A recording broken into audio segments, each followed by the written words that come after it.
weekend. I don't know if I told you about Chrysalis, have I? I don't recall. What's Chris, that? okay, Chrysalis is this Christian retreat that a friend and I are a part of. So I was one of the leaders, and I barely had time to finish my journal for counseling. We did that last minute. I mean, it got done, and we did it with great enthusiasm, but it was a struggle to remember to do that stuff, and biology just right over our heads. Right over your head. Where was this? Was this like an in-town thing, or were you? No, it was in Clarion, Iowa. Do you know where that is? No idea. 3.5 hours, almost 4. Okay. 3.5 without any stops. Usually 4 because there's a stop here and there. What's it like near? But like what other town or city in Iowa that I might know of? Or is it just kind of like one of those towns that are in the middle of? Well, it's a smaller town. It does not have a Walmart. Oh, okay. It's close to Fort Dodge, 40 minutes away from Fort Dodge. Do you know where that is? No. Oh, well, Dr. Hoffman will get it. She's from Iowa. So it's about 45 minutes from Fort Dodge. Okay. So, like, kind of far, but not horribly far from there, at least. From here, it's like a 3.5 hours drive. Not bad, not bad. So, because of that busy weekend, it kind of pushed your homework further and further back. Well, here's the thing. Like, I've never been good about doing my homeworks, ever. Like, especially if it's an online thing. Literally, seriously, thank God. He made Professor Beck so wonderfully, like, lenient and stuff. So we had a online test, right? Guess how many questions? Oh, by the way, there's no time limit, and you had a week to finish, right? So plenty of time to do it. Yeah. Guess what I did not do that week? I did not do a test.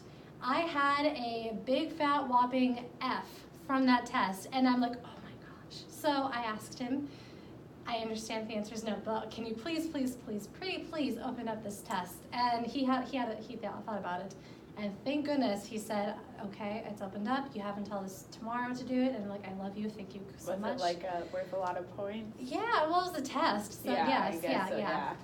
I ended up getting a B-, so good grade in that class. But oh my gosh, that was.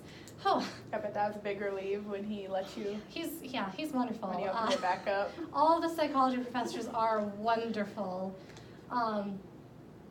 Yeah. So, I mean, overall, I'm not super stressed about my current workload, which is interesting because I thought I'd be way more stressed. I'm more stressed about the future. Why is that? Well, because, okay. So I think I want to be a researcher. I'm pretty positive I don't want to be a therapist. Pretty positive on that. In fact, I remember being 10th grade, 11th grade of high school, obviously high school, and I remember praying to God, and I basically got the message saying, you're not going to be a therapist. I'm like, cool. And then I came here, and then I was wondering, maybe I will be, but then the message again, not going to be a therapist, you're going to be a researcher. I'm like, great. But for some reason, today I started kind of doubting that, whether or not I'm actually going to be a researcher, and I'm also kind of doubting, like, I think I want to be in Minnesota or Missouri because I think I'm going to go to grad school after. I'm going to have to start applying to grad school like halfway through next year. So I have to find grad school. I plan on, I was just thinking about it's giving me anxiety actually. I don't even know why, it's exciting. But anyway, so I plan on applying to both counseling things because I know that you can theoretically, I have to talk to my advisor about this and then potentially Dr. Hoffman about this after I get like answers from Dr. Grevlos about what I can do with my psychology degree. And I remember Dr. Hoffman saying something along the lines, I think, not positive, so I had to ask her, that I think you can actually go the research route even if you have a degree in counseling. Okay. And if I have a degree in counseling, that can also be a fallback because while I may not necessarily want to be a therapist, I might actually enjoy it. I mean more than I think. I think I'd be fine in it. My main concern is that if I were to become, I feel like I'm all over the place. I apologize. No, what kind of like research are you like wanting to do? Human behavior. So I've always found human behavior absolutely fascinating. I know it's super cliche, but one of my favorite experiments is actually the prison experiment. I don't know, because I've always been very interested in the whole concept of, good and evil. Of, not that, I don't know, that wasn't his intention, but I really want to read his book, and I really want to watch the movie, because there's a movie on Netflix, I want to see that. But I've always been very interested in how people can do really horrible things, even if they're not a horrible human being. I mean, Yeah. anyway, so like for example, part of the reason why they did this experiment is because back in Germany, the Nazis did some horrible things. And you're like, were all the Germans monsters? The answer is, of course not. However, there had to have been something that led them to do that, and I find that whole thing really interesting, so I want to study why people do the things they do. Yeah. Why is it that this thing will cause this effect, and if this thing really does cause this effect, and if so, like, what will happen? And you know all those other things, so I find that very Do you interesting. think it'd like give you less anxiety? Like after you talk to your advisors, you maybe take some time this summer and like figure out, because I know you mentioned a couple states of Minnesota, Missouri, and see like how many grad schools they have or what's there to offer in those two different states. So I have actually looked at both Missouri and Minnesota for potential grad schools. There's only, from what I remember, there was only one school in Minnesota, I don't remember which one it was, I think it was at St. Cloud, that had master's degrees in counseling and I believe applied behavior and a couple others. And there's also a doctorate in experimental psych, so that would be one that I would potentially do, because I think I can get a master's in, say, counseling and then go on for my doctorate in research, because I think that would actually be very interesting, because I am very good at talking to people. Yeah. Despite what some people might believe, I do know how to shut my mouth. I promise I do. And I am and I'm also very good at seeing other people's strengths. I'm very good at helping other people realize what the strengths are, and I have a passion, honestly, to help people, like, I don't know, move forward, I guess, and see it for themselves, if that makes any sense. Yeah.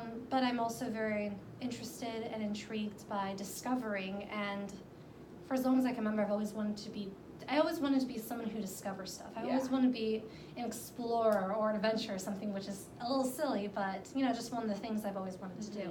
And as a researcher, I can do that. Is there, did you, like, look into what they have to offer in Missouri, or? I did. I don't, like I said, I just did a really quick snapshot. But in Missouri, I know that Avila University in Kansas City has a counseling degree, I believe, and I think it also had a research route. I remember doing a little bit extra research on that one. And I believe, I don't think it's Mizzou, but I think it's the other, the state university at Missouri that would have what I want. But again, I have to do some little more digging. Would you want to, like, attend a school that's far from home, or were you, like, being closer to home? Well, that's the thing. I guess I kind of just want to go wherever God takes me. Those are the two that I'm kind of leaning towards. I don't know, it's maybe it's a little silly, I don't know, but when I was in Missouri, so I actually looked at a school to get my bachelor's in Missouri. And when I was in Missouri, I felt like I was coming home. There was like a certain part, I don't remember which part, but it was absolutely beautiful, and I just felt so at peace, like this is where I want to live for the rest of my life. And then I didn't get accepted. I mean, I did, but I was put on a waiting list, so I'm like, okay, USF it is. One of the best decisions I've ever made. And it's funny, actually, because coming here, I always knew that two states I did not want to live in was Iowa, which is where I'm from, and Minnesota. And then last year, I was standing outside for even just a couple seconds, and then I breathed in the air, and I suddenly got this feeling like I could live here. And it was surreal, and then it was in that moment where I saw myself in Minnesota. Yeah. I don't know what it was about that fresh air or whatever, and I don't know. If I were to go to Minnesota, I'd want to be farther north, but I'd probably be stuck in the city, so we'll see. Sounds like you got a lot of, I mean, like, you have, like you mentioned, you have, like, a lot of anxiety over it, but from, like, what you've been telling me, you already have, like, some research done and, like, know what these grad schools have to offer you. So. Well, I'm excited, but I'm also just really anxious thinking about it. I mean, I can feel God telling me, like, it's okay, just calm down, I got you, and I understand that, so I am trusting Him. And earlier even, he told me he'll reveal to me what I'm supposed to do when the time comes, and I'm just learning to be patient. It's hard because, you know, I'm only human. I'm not that patient I person. feel I don't have much patience a lot, so it's hard to like. So yeah, I guess I don't know what to do with the anxiety. It was only until recently, like this past year, that I even found out that I dealt with anxiety. I'm not diagnosed with anxiety, it's an anxiety disorder, and it really doesn't interfere with my life. But I have noticed that I probably feel anxiety more than the average individual. Not enough for it to affect my life, but it's enough to, I don't know, make me stop in my tracks and suddenly be like really anxious and not be able to think about anything else besides that, but only for a few seconds, and I can move on. So if you could like, is there like things that you could like enjoy that would calm you down, or like things that if you could go a day without thinking about school, what would you like to do? Like if you could have just a whole day without anything that has to do with school, or like I sometimes like to paint, or I just like listen to music or something, and just like takes my mind away from things for a while. I enjoy, I write a lot, like a lot actually. I have this journal that, so I've been writing for as long as I can remember. But anyways, I have this journal, and I started it back in February, and I'm almost done with it already. I think I have like 30 pages left or something. And you know, it's not like a big journal, but you know, it's a fairly decent sized journal, and I'm almost done with it. I've been writing so much ever since, it's only been a couple months. Like February 26th, I believe, so it's a little over, or just about 2 months, the 2-month mark, and I'm already almost done with it, which is insane to me. And actually, I was talking to a friend earlier, and he told me that I need to journal more. I'm just like, I don't know how much more journal I can do, but that definitely helps because more often than not, when I'm journaling, I'm talking to God, and you know, He calms me down, He reassures me, He laughs at me. It's okay, all my favorite people laugh at me. Apparently I'm amusing or something.